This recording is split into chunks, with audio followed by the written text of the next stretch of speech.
Hello students, N के मित्र law class में आपका स्वागत है। तो आज से हम यहाँ पर इंडियन कॉन्ट्रैक्ट एक्ट की रिवीजन क्लास स्टार्ट कर रहे हैं, जिसमें आज हम यहाँ पर यूनिट फर्स्ट को कवर करेंगे, रिवीजन करेंगे। तो चलिए फिर अपनी आज की क्लास स्टार्ट करते हैं। सबसे पहले बात हम ये करते हैं, हम अच्छी तरह जानते हैं कि कॉन्ट्रैक्ट किसे कहते हैं। हमें यह भी पता है कि कॉन्ट्रैक्ट को डिफाइन कहाँ करा गया है। तो कॉन्ट्रैक्ट को डिफाइन करा गया है सेक्शन 2 के सबसेक्शन एच में डिफाइन करा गया है।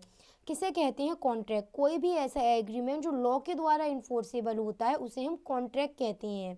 पर यहाँ पर एक क्वेश्चन यह अराइज होता है कि लॉ के द्वारा कौन सा एग्रीमेंट है जो लॉ के द्वारा इन्फोर्सेबल है, क्योंकि याद रखना हम हर एक एग्रीमेंट को कॉन्ट्रैक्ट नहीं कहते हैं।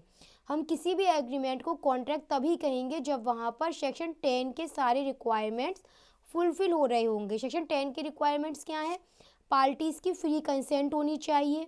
फ्री कंसेंट होनी चाहिए मतलब जो वो कंसेंट दे रहे हैं पार्टीज़ अपनी, वह कंसेंट आप फ्री कब कहेंगे? जब वो coercion, undo influence, miss representation, fraud और मिस्टेक से फ्री होगी। क्लियर है? पार्टीज कॉम्पिटेंट होनी चाहिए। पार्टीज कॉम्पिटेंट होनी चाहिए मतलब मेजर होनी चाहिए, साउंड माइंड होना चाहिए और डिस्क्वालीफाइड उनको नहीं होना चाहिए उन्हें। वहाँ पर कंसिडरेशन लॉफुल होना चाहिए, लॉफुल ऑब्जेक्ट होना चाहिए वहाँ पर। और जिस बात के लिए आप एग्रीमेंट कर रहे हैं वो लॉ की तरफ से डिक्लेयर्ड नहीं, वॉइड डिक्लेयर नहीं होनी चाहिए। जनरली स्पीकिंग बात करूं तो 2 पार्टीज होनी ही चाहिए। देखिए भाई, बहुत सिंपल सी बात है, हम रिवीजन कर रहे हैं, हम ऑलरेडी इन सब के बारे में पहले से अच्छी तरह जानते हैं। क्लियर है? तो रिवीजन क्लास में हम सिर्फ रिवीजन करेंगे। फॉर एग्जांपल जैसे कि अगर 2 पार्टीज हैं, ए और बी 2 पार्टी हैं। अब यहाँ पर जो ए होगा वो क्या कहलाएगा? वो इसमें ऑफर कहलाएगा, और जो बी होगा वो यहाँ पर ऑफरी कहलाएगा। 2 पार्टीज हो गई, इनकी फ्री कंसेंट। अब क्या ज़रूरी है? ज़रूरी यहाँ पर यह होगा कि इनके बीच में जो एग्रीमेंट हो रहा है वो कॉन्ट्रैक्ट में कब जाएगा? जब इनकी फ्री कंसेंट होगी, जब यहाँ पर ये कॉम्पिटेंट होंगी कॉन्ट्रैक्ट करने के लिए, मतलब मेजर होंगी, साउंड माइंड होंगी। यहाँ पर इस संबंध में जो कंसिडरेशन होगा वो कंसिडरेशन लॉफुल कंसिडरेशन होगा। जो कंसिडरेशन होगा यहाँ पर इस संबंध में वो लॉफुल ऑब्जेक्ट होगा यहाँ पर इस संबंध में, और वह लॉ के द्वारा एक्सप्रेसली वर्ड नहीं होना चाहिए। जिस बात को लेकर आप एग्रीमेंट कर रहे हैं भाई, आपका इंटेंशन लीगल रिलेशन क्रिएट करने का होना चाहिए। आप जब कोई भी एग्रीमेंट कर रहे हैं तो वहाँ पर सर्टिनिटी होना बहुत ज़रूरी है। कल को सपोज करो ए कहता है बी से कि वो उसे अपनी कार बेचेगा, पर वो यह कहता है इसके साथ ही वो कार 2.5 लाख में या 2 लाख में बेचेगा। भाई सर्टेन तो हो जाओ कितने रुपए में कार बेच रहे हो आप। क्लियर हो रही है बात कि नहीं हो रही है? जिस बात को लेकर आप एग्रीमेंट कर रहे हैं वो वहाँ पर परफॉर्म किया जाना बहुत ज़रूरी है। परफॉर्मेंस पॉसिबल होनी चाहिए। सपोज करो यहाँ पर संबंध में जो ए है वो कहता है बी से कि वो बी को क्या करेगा? वो बी को 1 लाख रुपए देगा। क्यों देगा? अगर बी जो है वो ए के मरे हुए बेटे को जीवित कर देता है तब देगा। अब खुद ही सोच लो, अब आप क्या यहाँ पे परफॉर्मेंस पॉसिबल है? ये परफॉर्म करना पॉसिबल नहीं है। और किसी भी एग्रीमेंट को कॉन्ट्रैक्ट बनने के लिए ज़रूरी होना चाहिए कि वहाँ पार्टीज़ पॉसिबल हो पार्टीज़ के लिए कि वो परफॉर्मेंस भी कर सकती हूँ। अगर मैं बात करूँ, क्योंकि आपका जो पूरा यूनिट फर्स्ट है नेचर ऑफ कॉन्ट्रैक्ट का, उसके अंतर्गत सबसे पहले हमने यहाँ पर कॉन्ट्रैक्ट का मीनिंग जान लिया, एसेंशियल जान लिए। अब हम वहाँ पर टाइप्स ऑफ कॉन्ट्रैक्ट जान रहे हैं, उसका रिवीजन कर रहे हैं।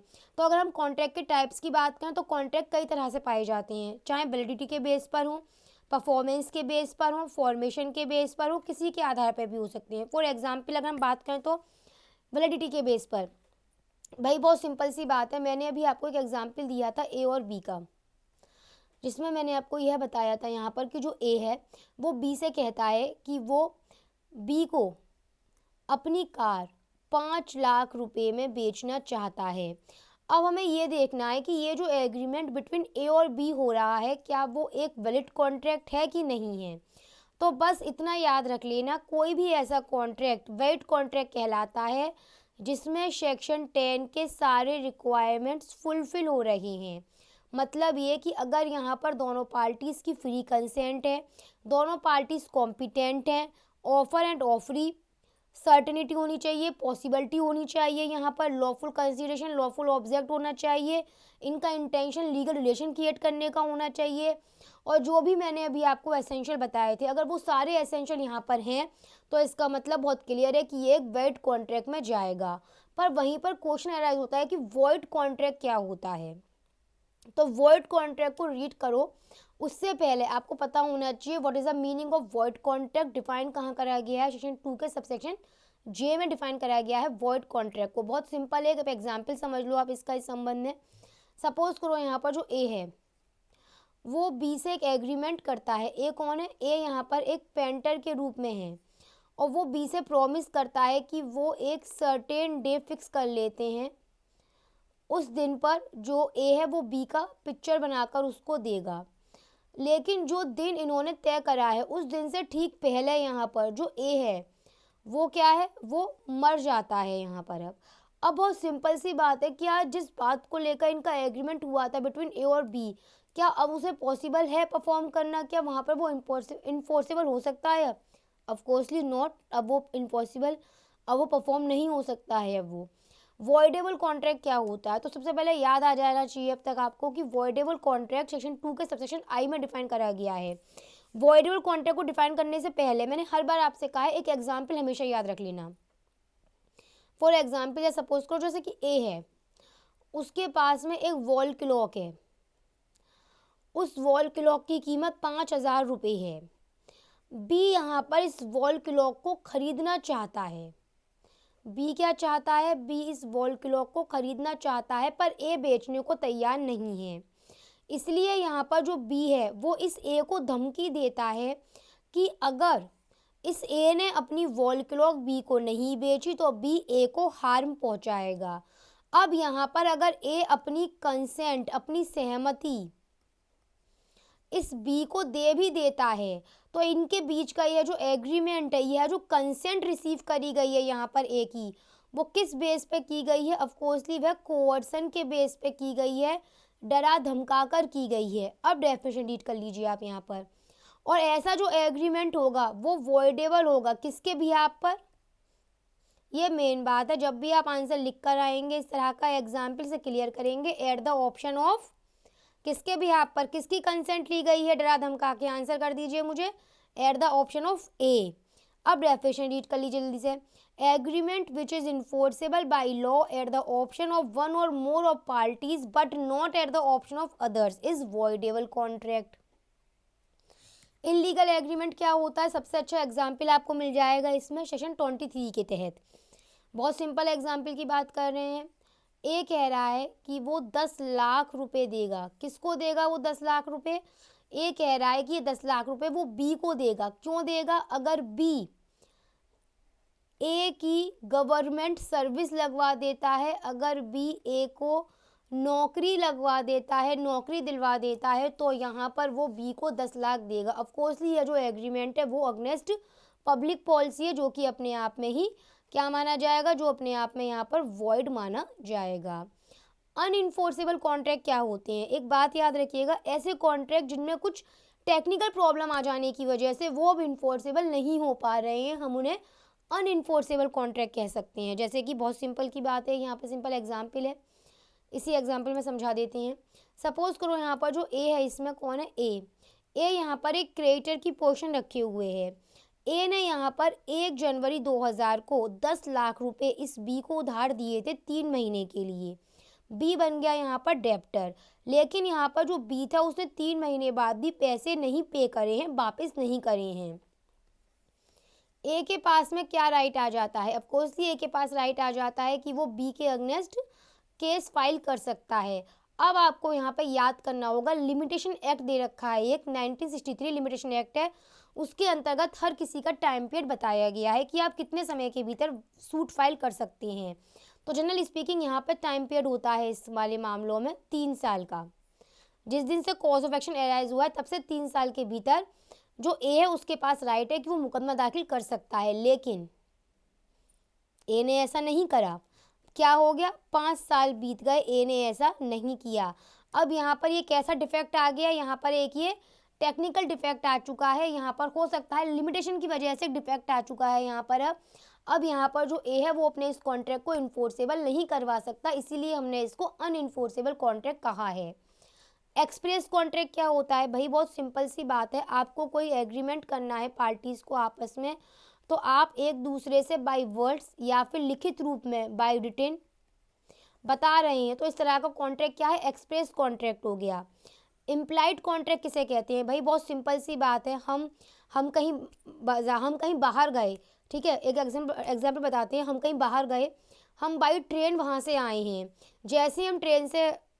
जैसे ही वो व्यक्ति ट्रेन से नीचे उतरा, तभी एक कुली आया और उसका सामान लेकर चलने लग गया। अब यहाँ पर वो जो आदमी अभी अभी उतरा है ट्रेन से, वो भी उस कुली के पीछे पीछे चलने लग गया।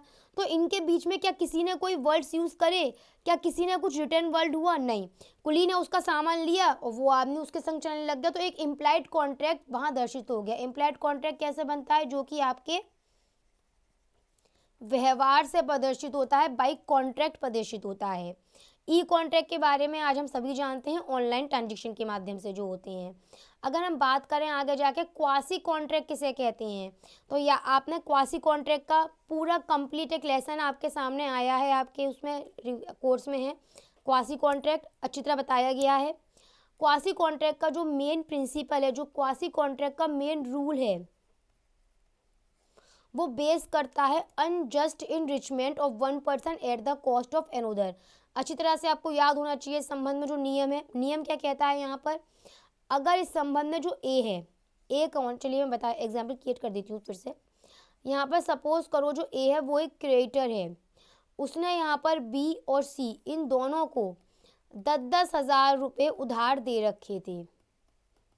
जब पैसा वापस करने की बारी आई तो बी ने ही 20,000 रुपये ले जाकर ए को वापस कर दिए। यहाँ पर बी ने अपना और सी दोनों का पैसा ए को वापस कर दिया है।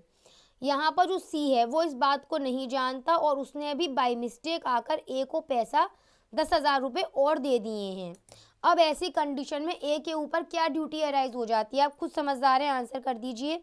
ये क्वासी कॉन्ट्रैक्ट है। यहाँ पर कोई लिखित में काम नहीं होगा, कोई कहेगा नहीं ऐसे यहाँ पर सर्कमस्टांसेस ऐसी बन रही हैं कि ए की ड्यूटी बनती है, ए की रेस्पॉन्सिबिलिटी बनती है, लाइबिलिटी बनती है, ऑब्लिगेशन बनता है ए का कि वो जाकर पैसे वापस कर दे। जो उसके पास में एक्स्ट्रा पैसे आ गए हैं वो उसको यहाँ इस संबंध में वापस कर दिए। अगली बात करते हैं, अगर हम परफॉर्मेंस के बेस पे कॉन्ट्रैक्ट कितने तरह के हो सकते हैं। Executed contract. एग्जीक्यूटेड कॉन्ट्रैक्ट मतलब जिनका परफॉर्मेंस आपने प्रेजेंट टाइम में ही कर दिया है। एग्जीक्यूटरी कॉन्ट्रैक्ट मतलब जिनका परफॉर्मेंस फ्यूचर टाइम में किया जाएगा। ये दो तरह से हो सकते हैं, यूनिलेटरल और बाइलेटरल। अब इनके भी आप एक एग्जाम्पल समझ लीजिए, बहुत सिंपल सी बात है भाई, बहुत सिंपल एग्जाम्पल है। एग्जीक्यूटेड कॉन्ट्रैक्ट की बात करते हैं। हम मार्केट गए, हमें मार्केट से मोबाइल ख़रीदना है। हम मार्केट गए, शॉपकीपर के पास गए, शॉपकीपर से हमने मोबाइल मांगा, हमने उससे मोबाइल ख़रीदा और उसको हाथ के हाथ हमने पेमेंट कर दिया। यानी दोनों पार्टीज़ की तरफ से परफॉर्मेंस उसी टाइम पर फुलफिल कर दी गई। ये हो गया एग्जीक्यूटेड कॉन्ट्रैक्ट। एग्जीक्यूटरी कॉन्ट्रैक्ट क्या कहलाएगा? जो कि फ्यूचर में किया जाएगा। यह भी दो तरह से होता है, बाइलेटरल और यूनिलेटरल। सबसे पहले हम बात करते हैं यूनिलेटरल कॉन्ट्रैक्ट कैसे कहलाएगा ये इस संबंध में। फॉर एग्जाम्पल जैसे कि ए है, वो एक शॉपकीपर है। ए क्या है? एक शॉपकीपर है। बी उसके पास जाता है, ठीक है। अब बी जो है वो इस ए को 2,500 रुपये देता है और इससे कहता है जब भी आपके पास अच्छी क्वालिटी के चावल आ जाएं आप हमारे घर पर भिजवा दीजिएगा। अब एक तुमने बात समझी इसमें स्टूडेंट्स, यहाँ पर जो बी है उसने अपनी परफॉर्मेंस पहले ही फुलफिल कर दी कि नहीं कर दी? अब ए के द्वारा चावल बी को भिजवाए जाने हैं अच्छी क्वालिटी की, तो ये परफॉर्मेंस अब अपनी ए करेगा, इन फ्यूचर करेगा।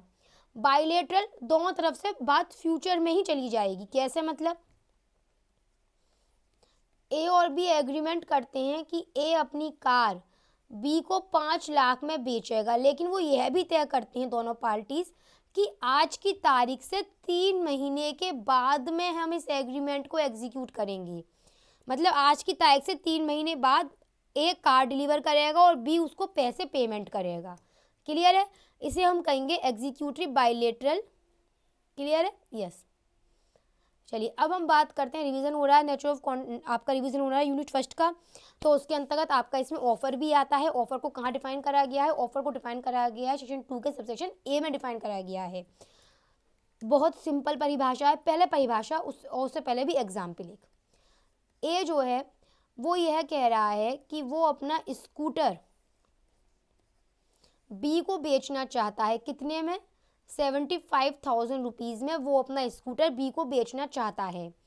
अब आप इस पूरे एक्ट को ए के ऑफर कैसे कह रहे हैं ये बता दीजिए। क्यों? क्योंकि यहाँ पर डिफाइन करा गया है ऑफर को, सेक्शन 2 के सबसेक्शन ए में डिफाइन करा गया है। क्या डेफिनेशन है? When one person signifies to another his willingness to do or to abstain from doing anything with a view to obtaining the assent of that other to such act or abstent he is said to make a proposal। Offer को proposal भी कहते हैं। और सबसे बड़ी एक बात यहाँ पर ये होती है, इसका मेन एसेंशियल यहाँ पर ये होता है कि जो ए है वो अपनी विलिंगनेस को, ए क्या चाहता है, ए बी को स्कूटर बेचना चाहता है और ए अपनी विलिंगनेस को बी को बता रहा है। और ऐसा करने के पीछे बी का मेन मकसद क्या है, ये हमेशा याद रखना। ऐसा करने के पीछे ऐसा करने के पीछे इस ए का मेन मकसद क्या है? बी की सहमति रिसीव करना। और एक हमेशा इसके हम एसेंशियल की अगर हम बात करें तो ऑफर हमेशा से ही कम्युनिकेट होना चाहिए। और इसका लीडिंग केस है लालमन शुक्ला वर्सेस गौरी दत्त का केस है। आपको अच्छी तरह याद होगा स्टूडेंट्स, इस वाले केस में क्या बताया गया था।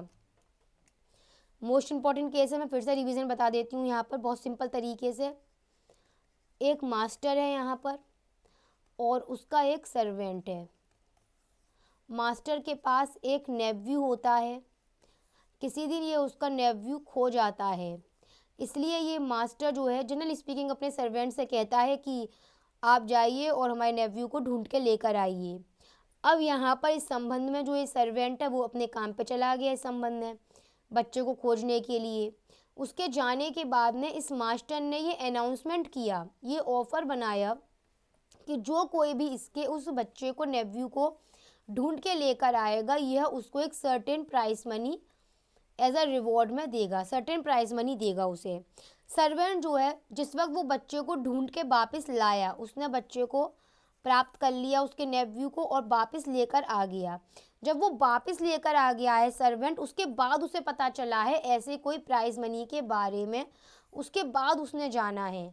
और मैंने अभी क्या बताया था, रूल ये कहता है कि ऑफ़र कम्युनिकेट होना चाहिए। यहाँ पर सर्वेंट ने कहा कि उसको वो प्राइस मनी मिलनी चाहिए, लेकिन नहीं। क्यों? क्योंकि यहाँ पर सबसे ज़रूरी बात यह है कि वो ऑफ़र आपके संज्ञान में, आपकी जानकारी में आना बहुत ज़रूरी है। ऑफ़र मस्ट बी कम्युनिकेट का मतलब आपकी जानकारी में आना बहुत ज़रूरी है उस ऑफ़र का। अगले पॉइंट की बात करते हैं। मैंने अभी बताया था आपको कि जो व्यक्ति ऑफ़र बनाता है ए, उसका ऑफ़र बनाने का मेन पर्पस क्या होता है ये भी आपको बता कर आना है एसेंशियल में। उसका ऑफ़र बनाने का मेन मकसद होता है जो जिस व्यक्ति के लिए ऑफ़र बनाया गया है उस व्यक्ति की स्वीकृति प्राप्त करना। ऑफ़र कंडीशनल भी बनाया जा सकता है, ऑफ़र में कंडीशन भी लगाई जा सकती हैं, पर एक बात याद रखना हमेशा आगे भी आएगी कि जो पार्टी ऑफ़र को एक्सेप्ट कर रही है वो हमेशा उसके ऊपर ये ड्यूटी होती है कि वो जब भी एक्सेप्टेंस देगी तो वो अनकंडीशनल देगी, वो अपनी तरफ से कोई कंडीशन नहीं लगा सकती है। ऑफ़र आप किस तरह बना रहे हैं? आप ऑफ़र एक्सप्रेसली बना सकते हैं, आप ऑफ़र को इम्प्लाइडली बना सकते हैं। एक्सप्रेस तो बहुत सिंपल समझ में आता है, मतलब शब्दों के द्वारा या लिखित रूप में बाय वर्ड्स या रिटन रूप में, रिटन फॉर्मेट में। इम्प्लाइड का मतलब क्या होता है मैम? इम्प्लाइड का मतलब बाय कंडक्ट। कैसे बना सकते हैं? आप अपने व्यवहार से भी ऑफ़र बना सकते हैं। एक क्वेश्चन इसके रिलेटेड हमेशा एराइज होता है ऑफ़र में, offer different from question answer. एक ये पॉइंट हमेशा एराइज होता है, offer different from question answer about lowest price. और जब भी आप इस क्वेश्चन को करेंगे तो आप इसका लीडिंग केस हमेशा करके आएंगे, जो कि क्या है? हार्वे वर्सेस फेसी का है। हाँ, क्या लीडिंग केस है? हार्वे वर्सेस फेसी का केस क्या था? लीडिंग केस है, इसलिए मैं खुद बता रही हूँ आपको एक बार फिर से इसे। यहाँ पर ये हुआ था, इसमें ए कौन है? इसमें प्लेंटिव, और एक है बी जो है इस केस में डिफेंडेंट। ठीक है, अब समझना, डिफेंडेंट के पास एक ज़मीन है। क्या है? डिफेंडेंट के पास एक ज़मीन है यहाँ पर, और इस ज़मीन को डिफेंडेंट के पास में क्या है? डिफेंडेंट के पास में एक ज़मीन है और इस ज़मीन को यह प्लेंटिव खरीदना चाहता है। इसलिए यह प्लेंटिव एक लेटर लिखता है इस डिफेंडेंट के लिए, और इस लेटर के माध्यम से वो दो क्वेश्चनों को इससे पूछता है। पहला वो इससे यह पूछता है क्या यह डिफेंडेंट अपनी इस ज़मीन को इसे बेचना चाहता है, और दूसरा क्वेश्चन पूछता है इस ज़मीन का लोएस्ट प्राइस कितना है। यहाँ पर यह डिफेंडेंट जब आंसर करता है इस लेटर का, तो यहाँ पर वो इस सेकंड क्वेश्चन का ही आंसर करता है केवल कि ज़मीन का लोएस्ट प्राइस कितना है। उसके बाद में यह प्लेंटिव इस डिफेंडेंट से कहता है कि वो ये ज़मीन खरीदने को तैयार है, पर बाद में पता चलता है यहाँ पर कि डिफेंडेंट ने ज़मीन किसी और को बेच दी है। प्लेंटिव जो है यहाँ पर इस डिफेंडेंट के अगेंस्ट मुकदमा दाखिल करता है और ये कहता है कि यहाँ पर डिफेंडेंट ने ब्रीच ऑफ कॉन्ट्रैक्ट करा है। लेकिन यहाँ पर सबसे पहली बात तो यहाँ पर ऑफर बनाया ही नहीं गया अभी तक। डिफेंडेंट ने ऑफर कब बनाया जिसको ये प्लेंटिव एक्सेप्ट करेगा। यहाँ पर डिफेंडेंट ने उसे केवल लोएस्ट प्राइस बताया था ओनली, और मैंने आपको अभी बताया था offer different from the question answer about the lowest price. इसलिए इस मामले में ब्रीच ऑफ कॉन्ट्रैक्ट का कोई प्रश्न ही अराइज नहीं होता है। एक इसमें हमेशा क्वेश्चन बनता है ऑफर और इन्विटेशन टू ऑफर में क्या डिफरेंस है। तो ऑफर का मीनिंग तुम समझ गए। अब ये समझ लो इन्विटेशन टू ऑफर किसे कहते हैं। An act precedent to making an offer, कोई भी ऐसा एक्ट जो ऑफर बनाने से पहले किया जा रहा है। बहुत सिंपल समझ लो, negotiate offer to receive offer.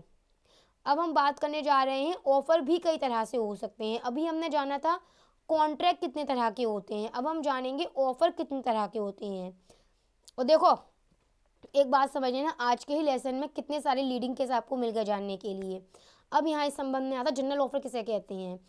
ऐसा ऑफर जो पब्लिक एट लार्ज के लिए बनता है, जिसका लीडिंग केस आता है colic versus carbolic smoke ball company का है।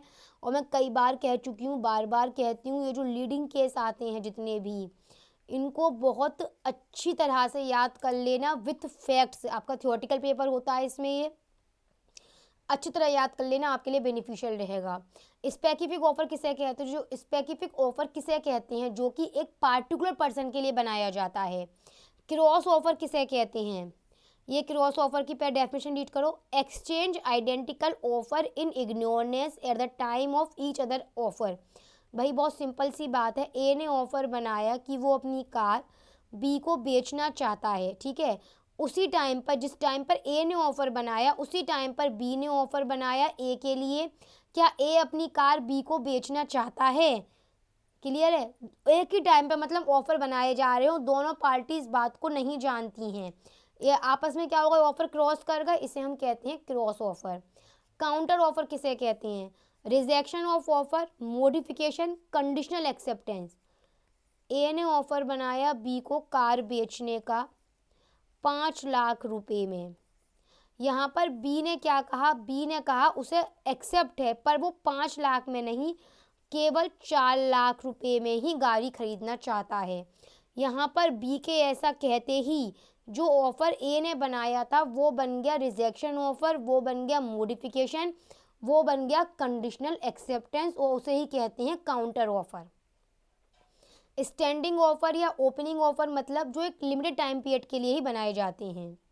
अब हम बात करते हैं, हमने अभी तक कितनी बातें जान ली, यूनिट फर्स्ट के कितनी बातें रिवीजन कर ली, सॉरी हमने यहाँ पर मीनिंग ऑफ कॉन्ट्रैक्ट कर लिया, एसेंशियल ऑफ वेट कॉन्ट्रैक्ट कर लिया, हमने ऑफर जान लिए, types of contract, types of offer जान लिए। अब हम बात करेंगे एक्सेप्टेंस की। सबसे पहले तो ध्यान रखा करो हमेशा सेक्शन कि एक्सेप्टेंस को कहाँ डिफाइन करा गया है। तो एक्सेप्टेंस को सेक्शन 2 के सबसेक्शन बी में डिफाइन करा गया है। किसे कहते हैं acceptance, person to whom the proposal is made signifies his assent, proposal said to be accepted, when accepted become promise। भाई बहुत सिंपल बात है, जब ए ने कहा कि वो 75,000 में अपना स्कूटर बी को बेचना चाहता है, और जब बी इस ऑफर को एक्सेप्ट कर लेता है तो ये प्रॉमिस बन जाता है और ये दोनों पार्टीज पर बाउंड माना जाता है। क्लियर है? यस। अभी ये वाला पॉइंट मैंने अभी आपको बता दिया था पहले ही ऑफर के एसेंशियल में भी, कि जब भी आप एक्सेप्टेंस दे रहे हैं तो आपके द्वारा दी जाने वाली एक्सेप्टेंस एब्सोल्यूट और अनकंडीशनल होनी चाहिए। भाई अगर ए कह रहा है बी से कि वो उसे अपनी कार बेचना चाहता है 5 लाख रुपए में, अगर ए कह रहा है बी से कि वो उसे अपनी कार 5 लाख में बेचना चाहता है, पर बी जो है उस कार को 4 लाख में ख़रीदने की बात कर रहा है, यहाँ पर ये एक्सेप्टेंस जो बी ने दी है वो कंडीशनल है, जबकि हमको अनकंडीशनल एक्सेप्टेंस चाहिए। मतलब ये कि अगर ए ने कहा कि वो अपनी कार 5 लाख में बेचना चाहता है, तो बी भी सामने से यही कह रहा है कि हाँ उसको 5 लाख में गाड़ी खरीदने को तैयार है, हम तब कहेंगे कि एक्सेप्टेंस एब्सोल्यूट और अनकंडीशनल है। आप एक्सेप्टेंस जब भी दे रहे हैं तो याद रखिएगा एक्सेप्टेंस भी कम्युनिकेट होनी चाहिए। आपको याद होगा कि ऑफर भी कम्युनिकेट होना चाहिए। जो व्यक्ति एक्सेप्टेंस बना रहा है उस व्यक्ति द्वारा एक्सेप्टेंस कम्युनिकेट की जानी चाहिए उस व्यक्ति तक जिसके लिए ये एक्सेप्टेंस बनाई जा रही है। मैं और बहुत सिंपल समझाती हूँ। सपोज करो यहाँ पर एक एग्जाम्पल बता देती हूँ, बात क्लियर हो जाएगी। जैसे कि ए है, अब यहाँ पर जो ए है उसने एक ऑफ़र बनाया बी के लिए, ठीक है। बी को ऑफ़र बहुत अच्छा लगा, पर बी ने क्या करा, बी ने अपने उस एक्सेप्टेंस का जो लेटर था वो क्या करा, बी ने अपने टेबल के ही ड्रॉअर में रख कर रहने दिया। वो उसने ए तक कम्युनिकेट ही नहीं करा कभी भी। क्या यहाँ ऐसी कंडीशन में बी द्वारा एक्सेप्टेंस मानी जाएगी? ऑफकोर्सली नॉट। और यहीं पर इस संबंध में क्वेश्चन हमेशा आता है इसके रिलेटेड, एक मैं आपको बता दूं, अलग से भी पूछा जा सकता है आपसे ये, mayor silence is not acceptance. याद रखिएगा, मोस्ट इंपॉर्टेंट पॉइंट है इसका ये, मेयर साइलेंस एक्सेप्टेंस नहीं है। और इसका लीडिंग केस आता है फेल्ट हाउस वर्सेस विंडले का केस आता है। क्या था इस केस में वो समझ लीजिए। यहाँ पर यहाँ इस केस के अंतर्गत ये था कि यहाँ इस केस में एक अंकल थे, अंकल का एक भतीजा था नेव्यू, ठीक है, और उसके पास में नेव्यू के पास में बहुत सारे हॉर्सेस थे। यहाँ पर अंकल ने कहा कि उन्हें उसका कोई एक बता दिया, उन्होंने उन्हें उन हॉर्सेस में से ये वाला हॉर्स बहुत अच्छा लगा है। नेव्यू से कह दिया आप इसे आगे किसी को ना बेचें, और यह भी स्टेटमेंट बना दिया इस संबंध में कि अगर आपने कोई जवाब नहीं दिया तो उसने यह भी कह दिया अंकल ने कि वो अपने आप ही इसे एक्सेप्टेंस मान लेगा। किसे? उसकी नेव्यू की साइलेंस को अपने आप ही एक्सेप्टेंस मान लेगा। नेव्यू का एक मैनेजर था विंडले। नेव्यू ने अपने मैनेजर से कहा था कि इस हॉर्स को आप किसी और को मत बेचिएगा, पर जिस दिन नीलामी हुई थी उस दिन बाय मिस्टेक वो हॉर्स भी नीलामी में बिक गया था। अंकल ने यहाँ पर इस संबंध में एक सूट फाइल किया था कि यह ब्रीच ऑफ कॉन्ट्रैक्ट है। पर यहाँ पर सबसे बड़ी बात एक ये आती है कि नेव्यू ने, जिसने उसे ऑफर बनाया था अंकल, उसको तो उसने कम्युनिकेट ही नहीं करा था ना भाई। और साइलेंस को आप कभी भी एक्सेप्टेंस में नहीं ले जा सकते हैं, इसलिए यहाँ पर कोई ऐसा कॉन्ट्रैक्ट हुआ ही नहीं था। एक बात याद रखिएगा, जब भी आप अपनी एक्सेप्टेंस दे रहे हैं किस तरह से देंगे, तो अगर आपको कोई एक मोड, एक तरीका बता दिया गया है उस तरीके से अपनी आप एक्सेप्टेंस देंगे ऑफ़र के लिए, या फिर अगर कोई तरीका नहीं बताया गया तो जो रीज़नेबल मैनर होता है उसके तहत आप अपनी एक्सेप्टेंस देंगे।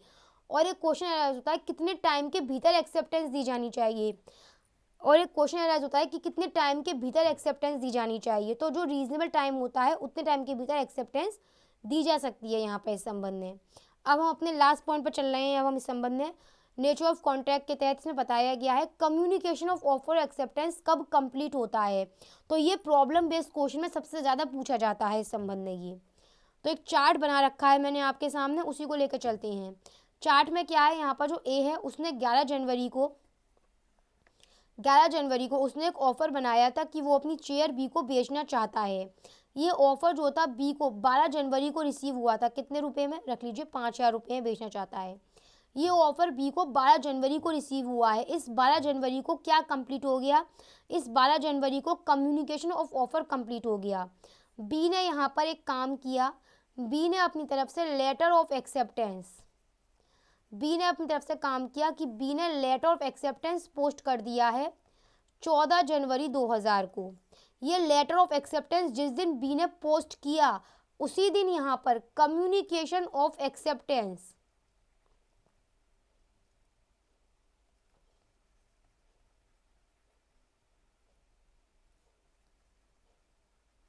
अगेंस्ट किसके? ऑफरर। ऑफरर कौन है? अगेंस्ट ए कंप्लीट हो गई।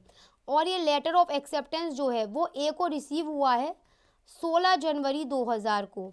तो जिस दिन ये लेटर ऑफ एक्सेप्टेंस रिसीव होगा ए को, उस दिन यहाँ पर कम्युनिकेशन ऑफ एक्सेप्टेंस कंप्लीट हो जाएगी अगेंस्ट बी ऑफरी। बस ये इतना सा एक पूरा चार्ट है, इसको समझ लो अच्छी तरह से। कई बार स्टूडेंट्स में बहुत गलती करके आता है, वो नहीं करनी है। एक क्वेश्चन यह बनता है यहाँ पर कि रिवोकेशन कैसे हो सकता है, मतलब भाई जब अगर एक बार बना दिया गया है ऑफर, क्या उसको रिवोक किया जा सकता है कि नहीं किया जा सकता। तो एक चार्ट बनाया है, समझ लो इस संबंध में। अगर अपना ए ने ऑफर बनाया था 11 जनवरी को, जो बी को मिला था 12 जनवरी को, बी ने लेटर पोस्ट किया था 14 जनवरी को, और लेटर ऑफ एक्सेप्टेंस रिसीव हुआ था 16 जनवरी को। क्लियर है। अब ये समझो, अगर ए को अपना ऑफर वापस लेना है तो ए अपना ऑफर वापस कब लेगा। ए अपना offer before communication of acceptance complete against offer होने से पहले लेगा। इसका मतलब ये कि ए 14 तारीख पे से पहले अपना जो ऑफर है वो वापस ले सकता है। अगर मैं बात करूं बी को अपना एक्सेप्टेंस वापस लेनी, तो बी अपनी एक्सेप्टेंस वापस कब लेगा, before communication of acceptance against acceptor होने से पहले लेगा। यानी कब हो रही है वो अगेंस्ट एक्सेप्टर, 16 तारीख को, तो उससे पहले वो अपना लेटर ऑफ एक्सेप्टेंस वापस ले सकता है, अपनी एक्सेप्टेंस। अब एक क्वेश्चन अराइज ये होता है यहाँ पर कि रिवोकेशन, ऑफर को जो रिवोक किया जा रहा है वो किन तरीकों से किया जाता है, ये भी एक क्वेश्चन बनता है। कौन से सेक्शन में है। देखो, मैं जब लॉ करवाती हूँ, लॉ पढ़ाती हूँ स्टूडेंट्स को, मैं हमेशा बच्चों से यही कहती हूँ बार बार इस संबंध में, चाहे कॉन्ट्रैक्ट एक्ट हो, सेल्स ऑफ गुड्स एक्ट हो, पार्टनरशिप हो, एलएलपी हो, कंपनी लॉ हो, अपने सेक्शन अच्छी तरह क्लियर रखो, अपने एसेंशियल एलिमेंट्स क्लियर रखो, उनसे रिलेटेड जो लीडिंग केस हैं वो बहुत अच्छी तरह क्लियर रखो। आपके लिए सभी बेनिफिशियल रहेंगे ये। किन तरीकों से रिवोकेशन हो सकता है, या तो आप नोटिस भेज दीजिए सामने वाली पार्टी को, जिस टाइम के लिए जितना टाइम पीरियड आपको दिया गया था एक्सेप्टेंस देने का, आपने उतने टाइम पीरियड में एक्सेप्टेंस नहीं दी है, टाइम पीरियड लैप्स कर गया, कोई कंडीशन लगा दी गई थी अगर पहले से जिसे आपको पूरा करना था, आपने पूरा नहीं कर पाए, तो एक्सेप्टेंस आपकी यहाँ पर, तो आपके ऑफर को रिवोक कर लिया जाएगा। डेथ और इंसैनिटी, हाँ इस वाले पॉइंट को जरा ध्यान समझना है एक बार, बच्चा कई बार गलती करता है इसमें। देखो कैसे, यहाँ पर एक बात समझना, जब ऑफर बनाया गया, ऑफर बनाने के बाद में जो यहाँ पर ऑफरर है, अगर वो मर गया या फिर वो पागल हो गया है, ठीक है, अब यहाँ पर जो ऑफरी है, जिस वक्त ऑफरी अपनी तरफ से लेटर ऑफ एक्सेप्टेंस पोस्ट कर रहा है, जिस वक्त ऑफरी अपनी तरफ से लेटर ऑफ एक्सेप्टेंस पोस्ट कर रहा है, उस वक्त अगर ऑफरी इस बात को जानता है कि ऑफरर मर चुका है या पागल हो चुका है, तब भी वो offeree letter of acceptance post कर रहा है, तो उसका कोई मतलब नहीं है, वो ऑफर रिजेक्ट हो चुका है। ऑन द अदर हैंड, इसके विपरीत अगर यहाँ पर वो ऑफरी नहीं जानता इस बारे में कि वो ऑफरर मर चुका है या पागल हो चुका है, तब भी वो लेटर ऑफ एक्सेप्टेंस पोस्ट कर रहा है, तब यहाँ पर उसका वो लेटर ऑफ एक्सेप्टेंस मायने रखेगा और ऑफरर के लीगल रिप्रेजेंटेटिव पर रेस्पॉन्सिबल होगा। काउंटर ऑफर मतलब मैंने अभी बताया था, काउंटर ऑफर किसे कहते हैं। अगर ए ने कहा कि वो अपनी वॉच बी को 1000 रुपये में बेचेगा, बी ने कहा वो सिर्फ इसके 800 रुपये देगा, ये बन गया counter offer, original offer reject हो गया है। सब्सिक्वेंट इलीगलिटी, कई बार ऐसा होता है जब शुरुआत में एग्रीमेंट होता है, जिस बात के लिए किया जा रहा है उस टाइम तक सब कुछ सही है, पर बाद में कुछ ऐसी सर्कमस्टांसेस बनती हैं कि अब उसको फुलफिल करना इलीगल हो जाएगा, तो उसको हम कहते हैं सब्सिक्वेंट इलीगलिटी। तो आज के लेसन की अगर बात की जाए आपका ऑल ओवर यूनिट फर्स्ट की, तो जहाँ तक संभव हो सका मैंने उसको पूरा रिवीजन में लेने की पूरी कोशिश करी है, और उम्मीद करती हूँ कि ये क्लास आपके लिए काफ़ी ज़्यादा बेनिफिशियल रहेगी।